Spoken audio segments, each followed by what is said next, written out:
cultural history, alongside figures like Arnaldo Momigliano and Peter Burke, where, in essence, Hill justified serious attention to conceptual vocabulary and ideas. And I want to try and blend that in with the routine assault on Hill's scholarship, that he didn't go into the archives. And in one sense, and I really do feel very passionately about this, how would Christopher Hill have found articles about ranters in the National Archive? There's nothing in there. And the fact that people like John Morrell and others have been so critical without regard to what Hill was trying to do, without thinking about his methodology, is I think, a scholarly crime. And I'll just remind you of a couple of, well, not remind you, I grew up in the 70s, and I was a young socialist and did get involved in, unfortunately, campaigning for Brian Gould, a founder of Blairism, which is deeply... And he, as a politician, regarded all young socialists as merely fodder to go to the rougher areas of council estates in Southampton, which is why we all joined Militant, to argue against him. But there was a very interesting piece in the Guardian and the BBC about a radical bookshop in Southampton called October Books, who have just moved premises, and their readers carried the books. I bought my copy of Christopher Hill, World Turned Upside Down, in that bookshop, alongside E.P. Thompson's Making of the Working Class. And those were books I read before I went to university. I ditched E.P. Thompson because I really couldn't bear reading that whole book again in a week. Whereas Christopher Hill's works has been a formative influence on the way, not just to recover the past, but the way to do history. And I think methodologically, if we think about what we find... Where's the thing that bodges this along? That's it, is the down. Yeah, the down one. Yeah. That's it. So this PowerPoint is simply to entertain you while I bore on. Hill aimed to recover the voices of the poor, the oppressed, the heterodox and the marginal. And the only way to do that in the 1640s and 50s was really to look at either the hostile accounts of their opponents or the, John is the man to really talk about this, the plethora of radical pamphlets. Very often there's more and more work. If Christopher had been alive now, he would so appreciate the writings of Ariel Hesseon or David Como, who have recovered the radical networks of printers. And it's beyond my understanding, really, why some of these revisionist historians simply don't recognise that in these printed texts are the voices of the marginal. And you can't just dismiss it as history of ideas. It's what we have, and it's what Hill fantastically did in The World Turned Upside Down. So I'll just watch these along a bit. So I want to explore, and excuse me, I will try and get a little bit to Marvell, although my watch has gone berserk, so I've no idea when I started. So you'll be here till I finish. One of the things I want to do is think about how Hill handled ideas, and then make a suggestion that there is a possibility of writing a radical history of Andrew Marvell, who carried forth from the 1650s a commitment to defending liberty. And as any good lecturer on Christopher Hill should do, I'll talk a little bit about the fantastic riot in May 1670, right in the centre of London, that involved not simply tens of thousands of ordinary nonconformists, but also had people like General Butler, who was one of Cromwell's major generals, but even more significantly, George Joyce, the man who captured Charles I, that led eventually to his trial. These were the people that Marvell stood up in Parliament later on in that year and defended. So Marvell, far from merely retreating into the experience of defeat, stood up and contested rights of freedom and conscience, both in the House of Commons, but also in his later satirical works. So he wasn't just this nice, cuddly metaphysical poet.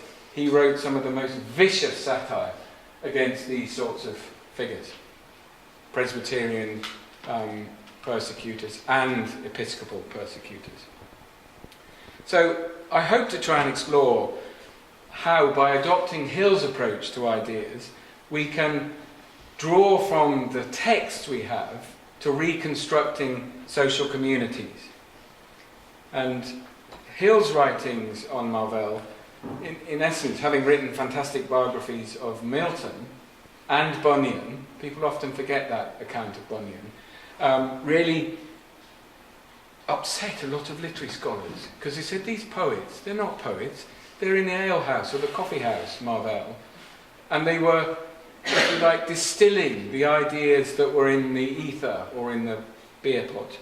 And one of the things that Christopher Hill wrote about Marvell was that he did great service to that good old cause.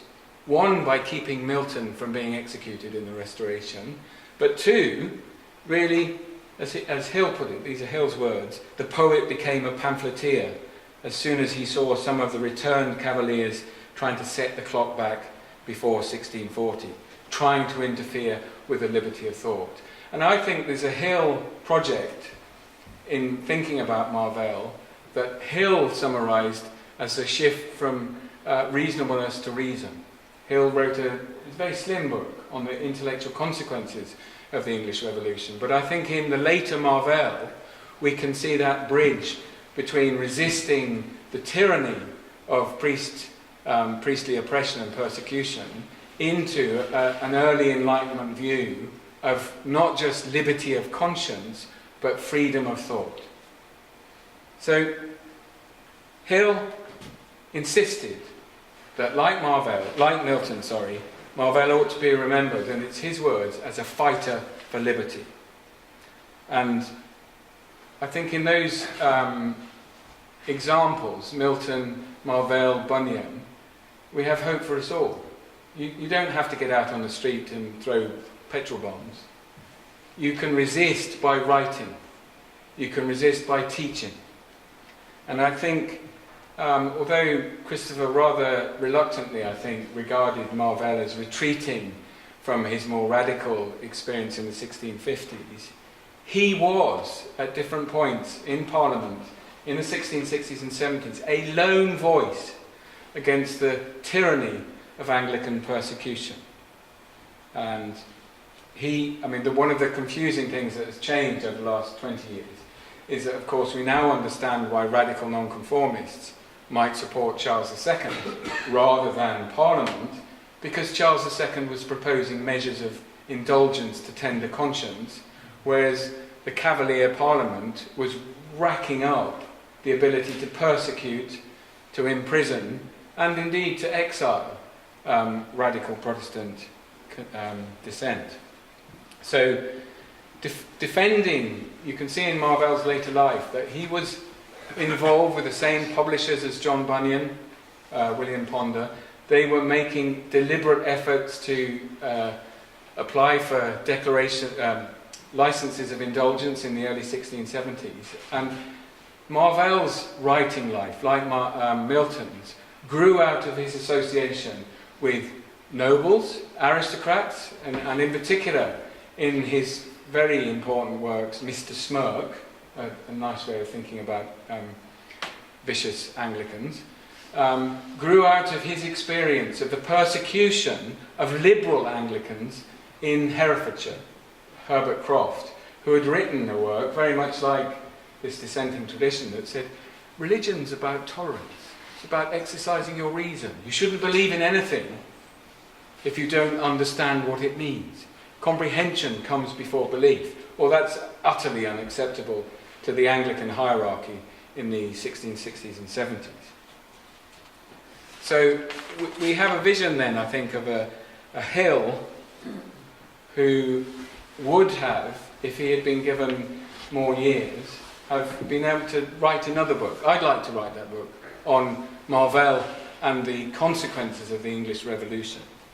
And I think I want to just interject a little note of personal grumpiness. I mentioned that I bought these books. I still have them, although they're incarcerated in a box outside Staines because we had to move our libraries around.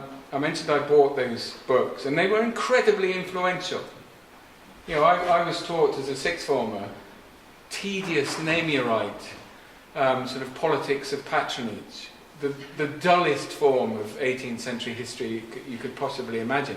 So reading The World Turned Upside Down, and I hadn't taken many drugs by then, but did literally blow my mind. The fact that, you know, you could recover the thoughts of a Winstanley or a Ranter or even a Muggletonian later on was really quite remarkable. So I turned up at university, very bushy-tailed. I was sorely disappointed shortly afterwards by the failure of the university left to do anything significant. And I went to a lecture delivered by John Morrell, who apparently was an important figure, who spewed spit, I hope I'm not spitting on you, spit of bile over this filthy Marxist, Christopher Hill, who'd lied, who'd made his history up. And I can admit, I didn't go to another of that man's lecture at all. But that vision of somebody being able to condemn a great scholar's work simply because of his political ideology really upset me. And I think I want to just read a little bit out from one of Christopher Hill's really rather unread works in the Modern Quarterly in 1948. He says, "The historian must have a vision of society and the social process as a whole. He must have a philosophy." And I think Hill was making a claim, a very bold and important claim, that we all write histories from our own commitments and perspectives. And to pretend that, oh, I just go to the archives and tell it the way it is simply a fraud. And I think a lot of the archival empirical statements of that so-called revisionist movement was, in one sense, a response to Thatcherism. You know, empiricism is safe. We just go into the archives and write it all out. And Hill has some wonderful comments about how you need to have an imagination. You need to allow the voice of the people to speak, and that you don't want to get bogged down, as he puts it, I quote directly, so enmeshed in a web of detail, so weighed down by dry as dust documents, that they fail to see the real men and women whose lives made up history. And I think it's that quest for recovering agency, even if if Perry Anderson, he's not in the room, I hope, this was a deviationist form of humanist Marxism. But for Hill, he had an explicit theoretical defence of that form of humanist Marxism. And for him, and again I'm quoting his word, he was a Marxist. There's probably no historian in the world who can't be a Marxist, unless there's some deranged Clarkian sort of class warrior for George Osborne. Hill wasn't interested in theory, but he did theorise what it was to be a historian of ideas. And I only noticed the other day that in the collection of essays that Jeff Ely gathered, there's at least one contributor who sees Christopher Hill first and foremost as the leading exponent of the history of ideas, because he has a strategy for recovering ideas from printed text. But for Hill, the commitment to Marxism, and I'm quoting him directly, was a technique of analysis, a method of approach, not a dogma. And I think that's the critical thing. It's very easy for the mid-80s revisionists, and I won't mention all of them by name because there'll be a lot of spit over the front, to simply say, oh, he's a Marxist, so he must be a fool, he must be this is such a boneheaded approach to the work that Hill and many others were doing at that time. And I think revisionists simply failed to grasp the absolute brilliance of Hill's project at trying to recover those voices, because I even found in some of their writings this nasty little phrase, the the hard left of Marxism. Hard left, I thought, was an instruction that driving instructors gave you when they wanted you to turn the next turning. And I'll just use a little bit of Hill's own language in this 1948 article that I don't think, and I'm happy to be corrected, I don't think has ever been reproduced, and it's not an easy thing to get hold of. So he talks about, he uses very simple language when he's talking about theory. He says, belief that our ideas are reflections of the material world, or in another phrase he uses frequently, that ideology has social origins. But he's not arguing that it's epiphenomenal, that ideology is simply a reflection. He does use the word ultimately, that ultimately ideas are the product of material circumstances, but there's no deterministic connection. Ideas, he says, and this is why I've never seen any Hill encounters with Foucault, or the sort of postmodern linguistic term. But it's in Hill. He says ideas only work when they mesh with circumstances, when they become, if you like, weaponized because of social or political circumstances. Resistance and counter-resistance produced modes of thinking or modes of ideology and could act, and Hill's very clear about this, and I think historians, we don't think very often about how ideas change the world.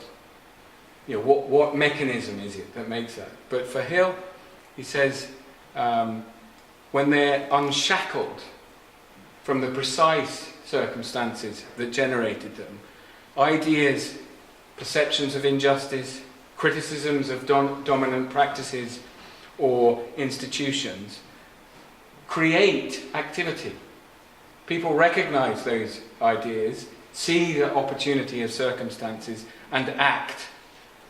Activities of those persons who have become, this is Hill speaking, fully conscious of the need for such change. So Hill is very sensitive.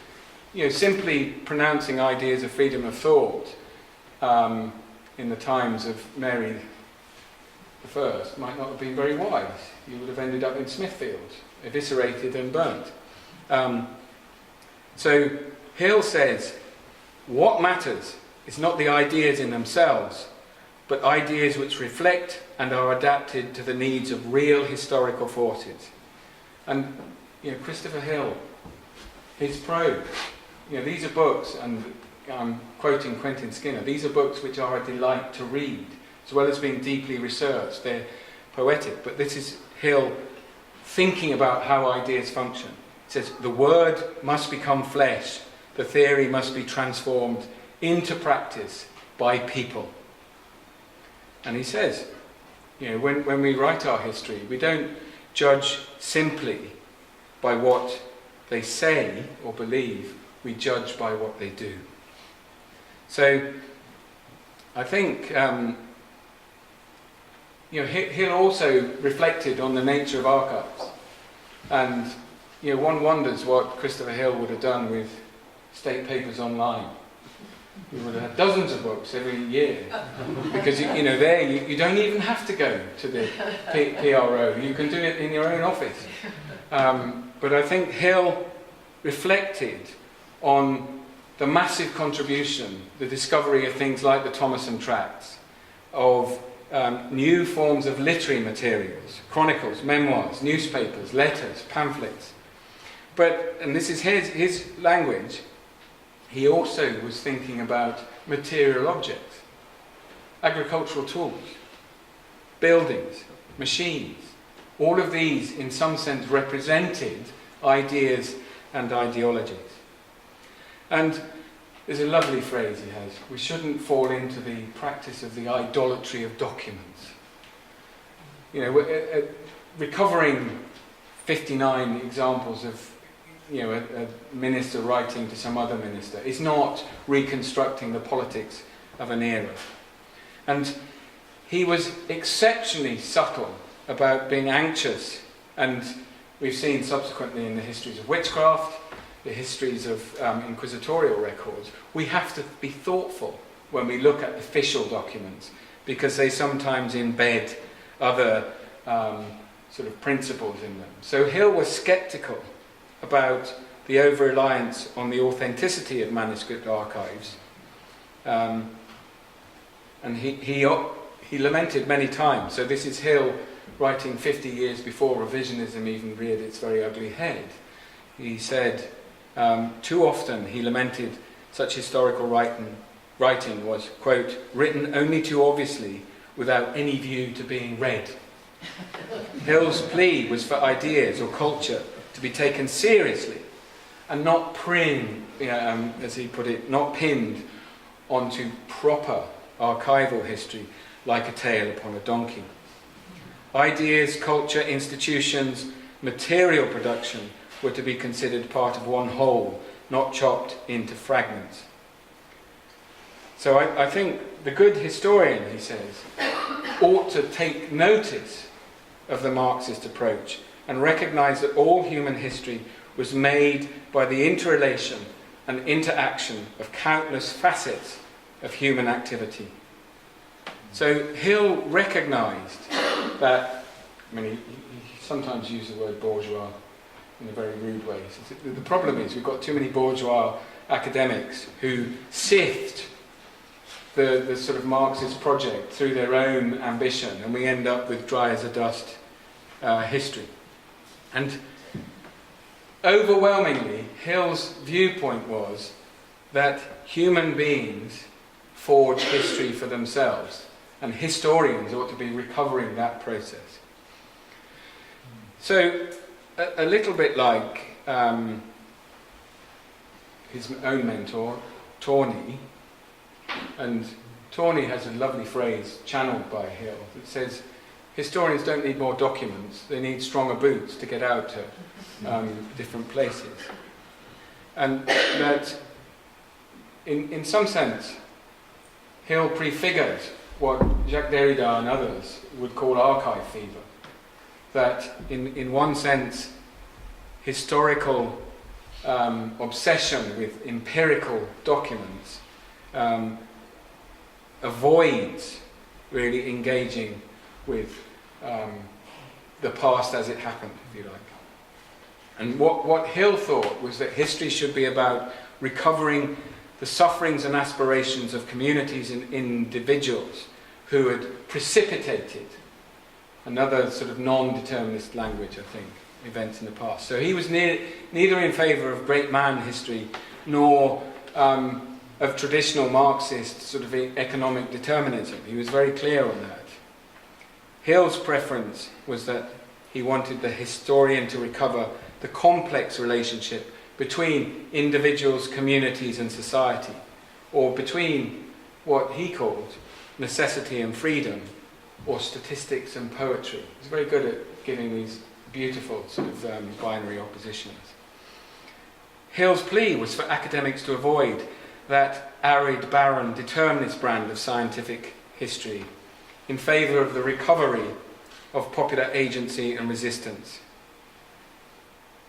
In a bold and optimistic statement that I've tracked through quite a lot of the conclusions in his books, Hill insisted that the history of mankind, and I quote directly, is the history of the growth of freedom of moral judgment. And interestingly, he's echoing statements made by Engels. So he has a good Marxist pedigree for all the Althusserians in the audience. Although men made history themselves, that process had been shaped, as he put it, by antagonistic and conflicting perceptions rather than a collective ambition. And I think one of the metaphors he uses is really illuminating and connects with perhaps the task that we have nowadays as historians. History was not a film, he said, to be run before a passive audience. And I quote again directly, but a laboratory in which experiments are carried out, theories tested, scientific knowledge amassed. We study it, concluded Hill, in order to fit ourselves for action. So he was, perhaps without being very explicit about it, one of the first public historians who saw the practice of history as contributing to making a better world. Now, if we had enough of theory, we'd do a bit of Marvell. I think Christopher Hill was... I've got a whole load of stuff from all sorts of good Marxists saying, Christopher Hill, bit of a humanist, not deterministic enough. But Hill was about recovering those voices, whether it meant looking at wicked ranters getting up to no good. Let's see a few more examples. If it hadn't been for Christopher Hill, we would have had to rely on the old-fashioned American Whiggish account of the growth of freedom, that it is pretty much bound in with the history of Parliament, rather than, as John knows only too well, the history of a group of men and women who produced ideas and texts that still are very, very relevant today. Social credit, universal social credit. What would Gerard Winstanley have thought about that? And it was Winstanley, who also said, every time you walk down a Surrey street, you see heaven and hell in the eyes of the poor and the rich. And that St George's Hill is now a gated estate. I had to pretend to be interested in buying one of their properties to do a radio. I think they sussed it fairly quickly. And one of the greatest moments of our collective history, the Putney debates, if only the current government would bother to go and read the Putney debates and think about popular sovereignty, they might have a slightly more clued up view of the tragedy of Brexit, I think. It's at Putney itself, naughty John Milburn, who did like to portray himself as a victim of oppression. Some would argue that he deserved everything he got. But the way he likes to portray himself as oppressed again by including the bars in his portrait. We get on some foul. That's a great volume. These aren't quite so successful. And of course, the greatest moment in British history, the execution and trial of Charles I. A forgotten moment. And I was very struck the other day, I'm going slightly off piste here, but the new film, Peterloo, Paul Morley was reviewing it, and any old punks will know that Paul Morley was somebody who around the same time we were all buying Christopher Hill books, was very outspoken. Paul Morley said, nobody ever told me about Peterloo. We've never had a revolution in this country. God, I didn't have my phone with me, but I will tweet him later and say, go and read some Christopher Hill, mate. These ought to be part of our public memories, but they're not. They're occluded. There, that's a good one. This should be on a T-shirt. Thousands of them. Thousands. This is some of the very hostile propaganda against Cromwell. Cromwell wanting to be a king, nonsense, cruelty and treachery. The Dutch are very good at doing this sort of thing. We've got a few owls in there, I think, somewhere. Can't find my leather one. There you are. Naughty owl on the shoulder of Cromwell.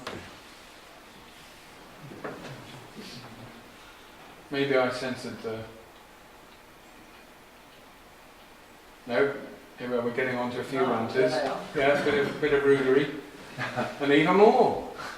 And I want to just pause for a bit to think about ranters. Because the attack on Hill as, inventing the ranters because he was an old hippie, I don't think there's much evidence that Christopher Hill ever grew his hair long and listened to Jimi Hendrix. Nice thought, though. The attack was the result of a woeful misreading of Hill's arguments.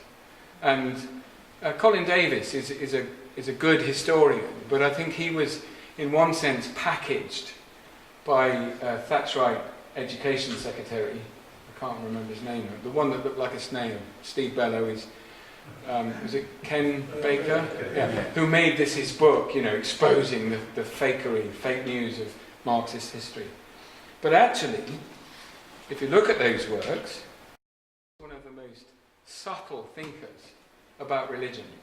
And interestingly, although I may have not gone through online the entire volume, Pro Studies, that was the launch pad for a really very uncharitable attack on Hill's work, didn't have either a sort of serious discussion of his approach, theoretical approach to religion. And I think if we took the opportunity to think about Hill's approach to religion, I have mildly different view. Hill was very keen often on a class interpretation and connecting religion to class, from Weber and Lord knows who else. But if you substitute his narrative of groups of people fighting for the right to think for themselves as an attack on a clerisy, a church that claimed it thought for you, it condemned you to heaven and hell, then the connectivity and continuity between the Civil War period and the early English Enlightenment is very, very much more profound. And I wanted, and I won't go on at great length about it, but there is a contemporary historian of religion, or religious studies, called Bruce Lincoln, who was an enormously sensible man when he gathered together a comparative collection of essays on religion, rebellion and revolution, asked Christopher Hill to contribute a chapter on the process of religious resistance in the 1640s through to the 1670s. And in that chapter, Hill outlines, in one essence, that not this classic Marxist account of religion as the sort of voice of the oppressed people, but religion as a functional opportunity for resisting dominant, hegemonic ideologies. And if you want the best example of that, Christopher Hill on the Bible. It's an unsurpassed book. There are many, many longer books, Protestants ABC and all sorts of things. But that book shows how different groups could try and capture the power of religious truth for their own agency, rather than simply for obeying the powers that be. And I think that was the brilliant thing Hill did with Milton, contextualizing the sort of consequences, if you like, of having a heterodox theology into a practical form of religious resistance. So religious ideas for Hill are instruments of resistance. They're ways of resisting persecution and the threat of conformity. And the world turned upside down is simply lots of evidence for what happens when you don't have priests roughing you up in church courts, or fining you, or doing even more unpleasant things. So Hill, I think, with that book, invited his readers and fellow historians to think a little bit harder about the nature of religion. A lot of revisionists say, it's all down to religion. Well, what is religion? And Hill explicitly said, if we ask what is religion, we're asking a question about what are ideas. Religion ultimately is a set of beliefs that makes you act in the world. And I think Hill's essay in that Lincoln connection, Popular Religion and the English Revolution, developed a materialist idea of religious ideas that ultimately can be sort of simplified into why various communities and individuals resisted the oppression of somebody else thinking on their behalf. And that's still a persisting problem we have today. One only has to look to Pakistan at the moment, the young woman who was accused of blasphemy. Well, that's the environment that many, many people lived in the 17th century. That if you spoke out or resisted, you were liable, whether you're James Naylor or Thomas Aikenhead later on. So Milton, paraphrased by Hill, put it very simply. All the Lord's people are become prophets. And that form of religious resistance threatened directly the traditional hierarchies of that ordered society. You know, and I don't think I found one in the end. Well, more ranchers eating babies, you know, that's the sort of thing they do. But what I did find some. One of the most offensive things that the radical religious movement did was allow women to speak. And, you know, as Anne knows only too well, her favourite man, Thomas Edwards, was it him who said it's like getting a donkey up on its hind legs? But, you know, this is where religion isn't just a sort of tool, it's a way of expressing resistance. Of course, you know, Quakers, dodgy lot, that, you know, always having the devil worshipping, whispering in their ear. Well, look at that, they're all gathering. There's a whole history to be done, and you know, one wonders what Hill would have made now of the amazing archive online, free. You can go to the British Museum catalogue and download pretty much all of the satirical prints. And you can start to think about, well, why are these don't look like Quakers to me, they're wearing the wrong sort of hat, and they've got clerical vestments on. So, that's the best Quaker ever. That's James Naylor, who marched, well, didn't march, he rode into Bristol on the back of the donkey with all his girlfriends laying palms down in front of him, proclaiming himself Christ. Well, obviously your average Presbyterian alderman in Bristol thought this was end times and wanted, well, they made him ride round backwards on his, and they branded him with blasphemer and they bored a hole in his tongue. They wanted to kill him, but Oliver Cromwell said, no, we better not, because what would happen if he was Christ? And if we killed him again, we'd be in deep trouble. So there is him riding into Bristol.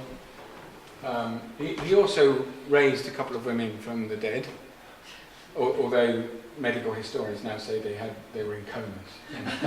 We just found a brand of smelling salts. And there's him being whipped and having his tongue branded.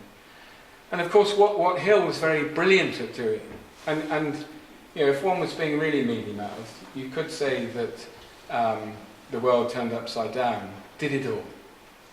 But actually, when we look at works by John and works by Ariel and others, Kate Peters, it's possible to see Christopher Hill's World Turned Upside Down as an agenda. And very much in some of his writings, he argues that he's proposing questions that other people can go and work on. Now, that's an act of generosity from a historian, because normally you squirrel away your ideas and hope desperately. You know, you will have all read footnotes. I'm due to work on this in the future, so back off, matey. Yeah, we need a few more Fifth Monarchists now, I think. Although I suspect there are quite a lot in North America. Didn't Mike Pence wheel in what he called the Christian rabbi, who's a millenarian Christian, who, of course, Christ won't come back to the world until all the Jews are converted to Christianity. So in order to convert them, you've got to get hold of them. That's global politics for you. So even more examples of, I think what this is really leading into a little brief. I have no idea how many. A few more minutes. A few? 2? Yeah. 3? 5. 5, okay. So I want to just, you know, some of these images, this is from the Fire Exchange monuments. So the themes of anti-clericalism that Hill delineated in the Revolution and before were themes that persisted into the late 18th century. And one of the, I don't want to embarrass Penny, but one of the things I think Hill's writing works into is that the transformation that Hill saw was not a bourgeois revolution in a classic Marxist sense, but the first steps towards destroying the confessional state. And I see Marvell very much as part of that. So Why Marvell? Marvell wrote a few soft poems, Time's winged chariot hurrieth ever near to his coy mistress, all of those lyric poems. And a lot of the literary historians have resolutely avoided looking at Andrew Marvell's Restoration writings. There has been work on the satires, that he was very good at taking the mickey out of the Dutch and out of the court. But he also wrote a collection of prose satires, Mr. Smirk, Rehearsal Transposed, and a very eccentric History of the Early Church, that is essentially a deconstruction of episcopal power. Famously, we may have all heard of Marvell's 1677 account of the growth of popery and arbitrary power, that is reprinted into the 19th century as the key document pointing out that tyranny is normally formed in the bowels of priestcraft. And Marvell knew the dangers of what I think Christopher Hill's good friend Margot Heinemann called the difficulties of writing in an enemy climate. So if you were writing books of resistance in the Restoration, you had to not only deal with vicars in your parish seeking to beat you up or prosecute you in church courts, you also had to deal with a very nasty man called Roger Lestrange, who liked to imprison, rough up, and fine, or even destroy the printing presses of the radical printers, the legacy of the leveller printers in the 1640s and 50s. And Andrew Marvell produced a number of very radical satires that exposed the authority of the church. And interestingly, a lot of those pamphlets are later repackaged in the 18th century as the first signs, alongside very often with Milton's Areopagitica, the first signs of the freedom of thought being exposed to the world. Now, Marvell recognised that you had more chance of freedom of thought from the hand of Charles II, who of course liked a good time, and some of his best friends, Thomas Hobbes, John Wilmot, were very committed to a sort of libertine freedom. Not quite ranterism, but a different form of aristocratic libertinism. But we've often seen that sort of textual criticism of episcopacy, of the persecution of the Anglican Church, as purely a textual form. But Andrew Marvell, if we take Hill's sort of approach to Milton, if we look at who Andrew Marvell knew, where he lived, who he interacted with, we find him in some very, very dangerous company. Marvell knew a lot of former Republicans. Remember, it had been Milton that recommended Marvell as a good servant of the state to John Bradshaw, who'd overseen the trial and eventual execution of Charles I. So Marvell was the only person to stand up in the House of Commons when the Anglican Cavaliers were trying to rack up the prosecution of dissenters, Quakers in particular, with the so-called Conventicle Act, which transformed religious worship in a domestic environment. If more than 3 or 4 of you got together to say prayers or read the Bible, you were now a seditious conventicle, and you could be fined. By the early 1670s, there were informer groups, a bit like that terrible programme on the television, bailiffs. Bailiffs would come round and inform on you, because they got a percentage of your goods. And Mark Goldie's written on the Hilton gang, who actually ran 2 newspapers. Oh, there's some Quakers in Southwark, there's more in Holborn. Quickly, go and make some money. Now, Andrew Marvell wanted to intervene directly in that. And we've got evidence of that in May 1670.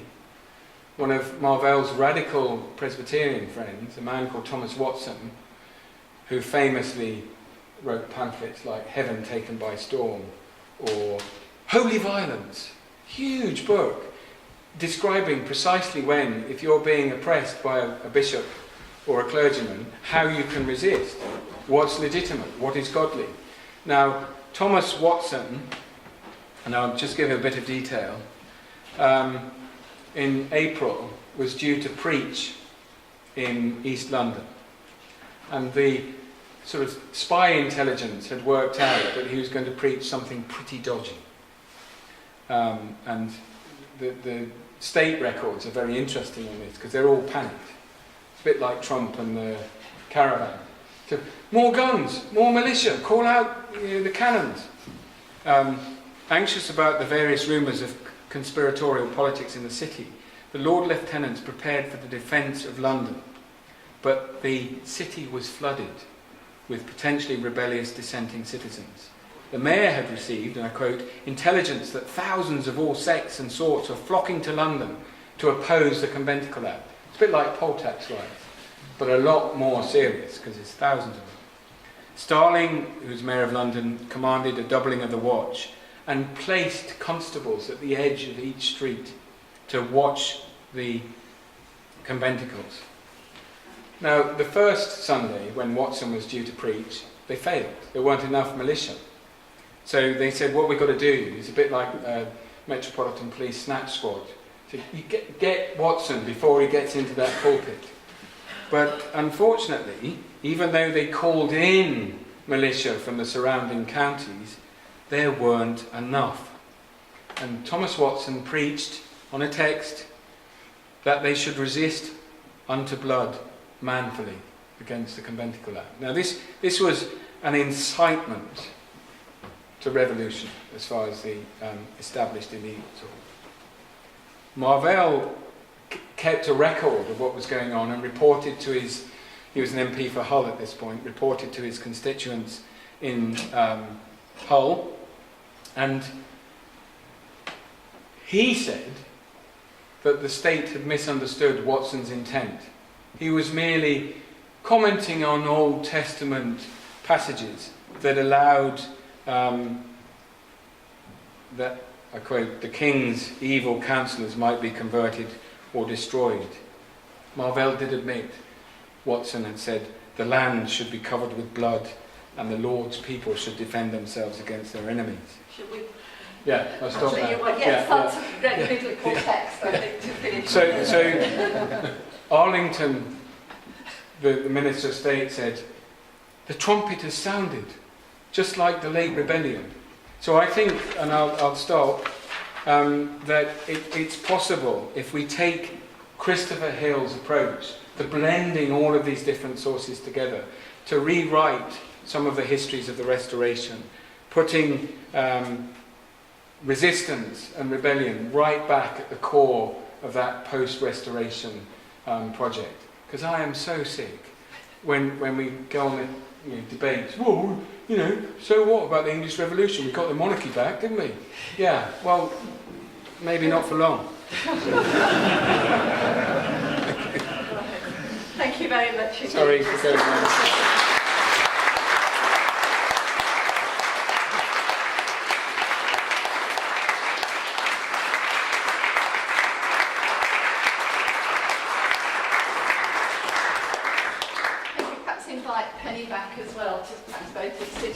We've had, I think, two very stimulating talks about, about Christopher's own background and religion featured there, and then just on, I think, Christopher as a historian of ideas and a historian of religion. And I've not read the Modern Quarterly, but 8 years ago I wrote a short appreciation of Christopher for the Journal of Socialist History, and I was really struck actually by the creativity of the work he did when he was a member of the Communist Party. A lot of those early stuff on Marvell or the vegetarian radical, is it Roger? Crab, yes, were done in what you might have thought was a fairly rigidly economistic sort of Marxist framework. I think that's great, but perhaps let you sit down.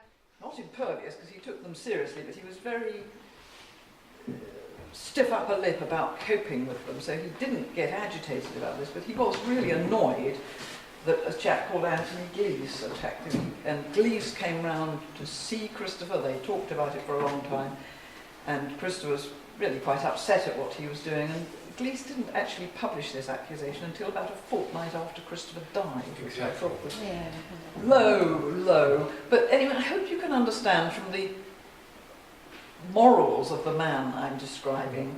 He certainly was a supporter of Russia.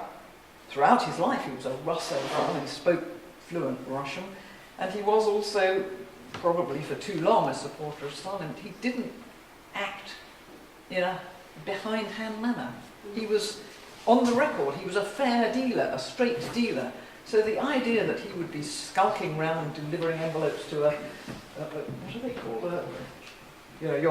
not your manager, but your contact, or whatever it is. Your handler. Yeah, that was so un-Christopher Hill. And in fact, I wanted to write something publicly after Christopher's death. I thought this was such a low blow to rate, because he had a long interview with Christopher before, but the family would not agree. Hill, stiff upper lip, no fuss. That is the family motto, no fuss. So Christopher's left it to time to justify him. I think it has no evidence has come out to support this whatsoever. But it is, well, as Justin was saying, because of his political stance, people had knee-jerk reactions to what he was doing and didn't read his history, which is quite different. I think that's a really key point. Claiming you have no political commitments or no methodology is, of course, a political claim. And the fact that people like Hill and Thompson and others were prepared to be thoughtful, and I think ultimately Hill wanted to provoke, with a small p, historians to think in different ways about the past. So he was giving them an agenda they could take or leave. And I think it's a particularly despicable act to have launched an assault on his scholarship after he'd been dead for a decade. And interestingly, when E.P. Thompson wrote a long review of the book Against the Ranters, which he titled On the Rant, he exposed at least 5 mistakes that had been made in representing the way Hill had made arguments. So, if you're going to hoist by your own leotard... I think that's a shocking book also, because if you look at what I think you perhaps maligned a bit too much of, boring archival sources, you can prove it wrong anyway, because you actually can find, ranters in properly tedious official stuff. Go on, someone here. I don't know the names of any current historians, I'm not too hot on this. I was thinking of someone contemporary. It wouldn't be relevant, but something like Beaver, who writes on war basically. But what is Hill's standing now among current historians? Not ones I've mentioned, but ones who are following that line of country. What is the general view among historians now? Well, I think it depends on who you mean. If you're talking about undergraduate historians at university, if they encounter Hill, they're stunned, because these are accounts of the past that they've never discovered before. If we ask somebody like Keith Thomas, great figure in the academy, he's fully supportive. And one cunning thing you can do is go through the London Review of Books online, and it's really quite impressive how even despite the onslaught of the so-called revisionists, really difficult historians like Conrad Russell or Mark Islansky fully approve of Hill's project. So this is a man who had imagination, who was creative. And Mark Islansky was not a pussycat.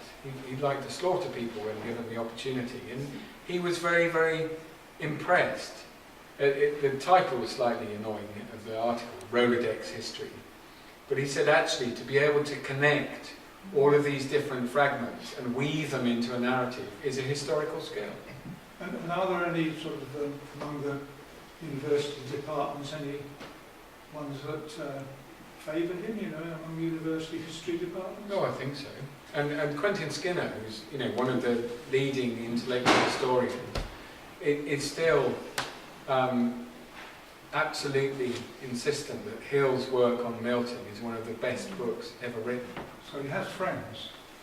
I think also literary scholars, ironically, are often more sympathetic to his views on, say, Milton and Marvell than, perhaps rival historians who also want to write about. Yes, sorry, I like to stand here speaking, but I think he would certainly be, he's certainly taught, or certainly critiqued, but he's not ignored in history syllabuses. But I do think there's one rather interesting paradox. In his younger days, pre-56, he was criticised for not writing enough. And in his later days, his output was torrential.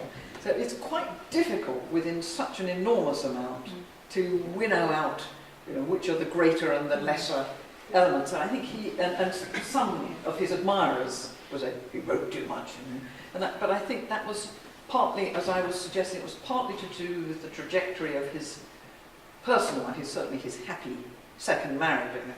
His second wife was a very crucial influence in providing time for Christopher's writing, but I think he also felt knotted up beforehand by these difficult issues and questions of commitment, and it was a sort of liberation.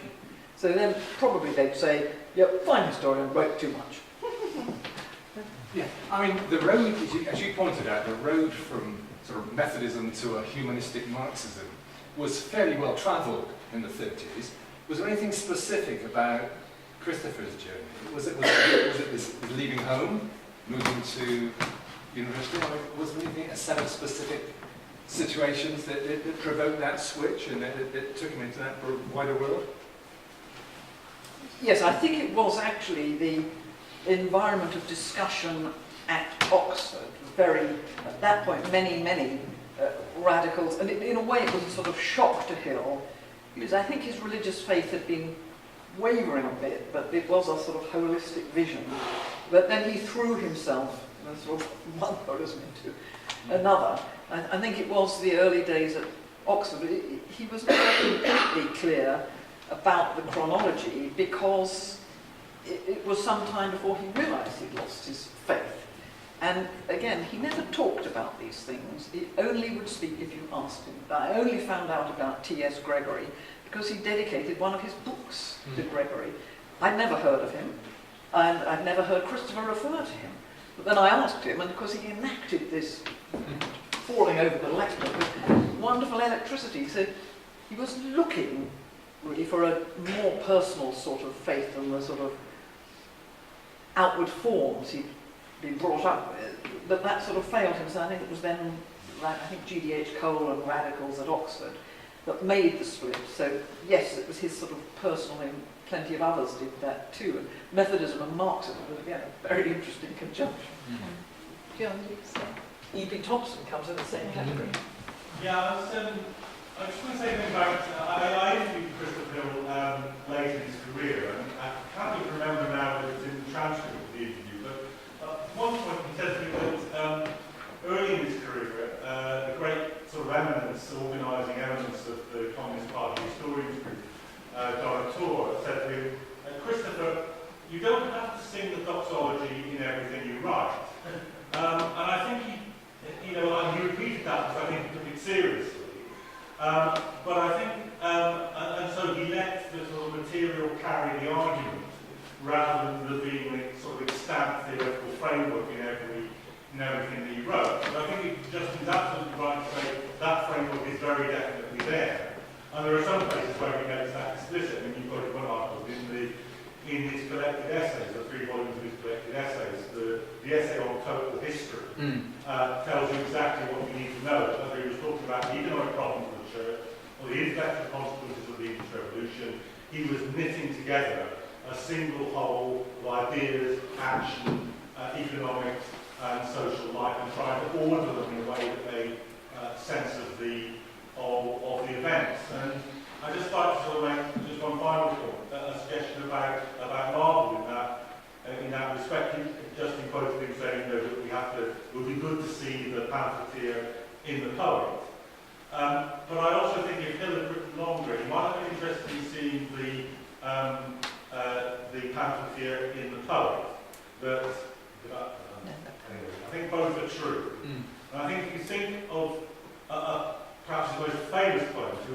mysteries. It's not, you know, if we had broad enough time, this course would be no crime. It's an essential poem, but it's also a poem primarily about the contraction of time. And that's something you get out of a revolutionary experience. A lot happening in a short period, of moments of opportunity that can't be repeated or rerun. And I'm wondering if there isn't something to be said about how the experience of the revolutionary years fed into that kind of metaphysical poetry. I think there is, and I think you know, some of the literary scholars that Penny sort of referred to have elucidated some of those themes. But it's very interesting that those literary scholars won't touch the prose works of the Restoration at all. And in fact, Annabel Patterson, who's one of the best of those historians, says the prose works are for historians. That's an interesting, you know, which is a classic. But one of the things you can do now with the various scribal archives is look at who is circulating some of the very, very irreligious satires that Marvell wrote in the later or mid-1670s. And he's connecting with the same sort of group. I think, is it Bardell? Bardell has written on Wilde and some of those very plebeian, in one sense, versifiers. But I think you raise a very important point, and I can't remember whether I mentioned it. Quentin Skinner's sort of methodology of contextualizing texts by thinking about production, circulation, connects very, very intimately with Hill's work. And if you go online, Alan McFarlane interviewed Quentin Skinner in a two-part, quite lengthy discussion. In the second issue of that, Skinner talks about he had sent his early text to Christopher Hill on Hobbes and had got great feedback. And you know, we can see that Skinner's coming out of a linguistic philosophy, you know, Wittgensteinian and Austin, that says you can do things with ideas. But one of Skinner's major points is that the publication or the articulation of a set of ideas is a political act itself. It's not just a conceptual act. And I think that's the sort of theme that Hill is coming at through his close reading in parts of Engels and Marx. But I didn't talk about this. This is the famous image of plotting dissenters against the church and state. And this image below, I don't suppose it's big enough to see properly. This is a visual representation of Andrew Marvell's account of the growth of popery. You know, does this fire nasty priests riding towards Rome on the back of a church, even more nasty Jesuits, a priest who's also an Irish rebel, expelling good godly Protestants, and of course the papists are ready to burn godly Protestants and set the fire of London. So I don't know what the right word is, the connectivity between ideas, and this is stuff articulated for, you know, possibly even a non-literate audience.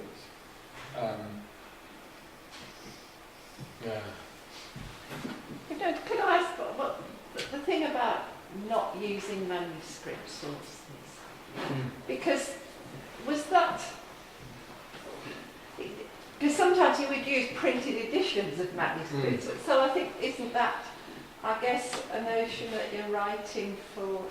You want to write a lot later in life, and you don't want to spend it, or you're more interested in ideas than nitty-gritty of social movements. It doesn't seem that it was a principled decision. It was a pragmatic decision. Was that it? I don't know. I think some of these articles where he's drawing from Tawney and some of the other thinkers are saying that if you just go into state archives, Sure, sure. you're liable to Yeah, produce really a sort quickly, of yeah. and a history that's unreadable. Yeah, very true. Yes, I wouldn't say there was an absolute principle there, Yeah. because No. when his students went into archives, Oh, he yeah, was perfectly absolutely, yeah. happy with that. I think it was his sense, as Justin was highlighting, that there's such a lot of richness in the printed Yeah, works, yeah. especially of the mid-17th 17th century, that hadn't been used properly, Mm. that, well, look, he could get hold of this and use it abundantly. But in his later life, again, you won't be surprised he didn't like being photographed. He just about would use a typewriter, but he wouldn't use a computer. And, you know, he certainly wouldn't be going Yeah. online to get Yeah. things. Yeah, He that's right. wouldn't, you know, he was really a bit of a simple, Yeah. primitive Methodist himself. Yeah. But it wasn't, you know, it wasn't a principle. No, As I no. say, when his students went into Sure, archives, he was delighted. So it was just that he thought he had enough sources for what he was trying to do, and he made so much of them. It's really hard to say, you know, that he was wrong. Yeah, It was right absolutely. for him. It wasn't a universal principle. Yeah.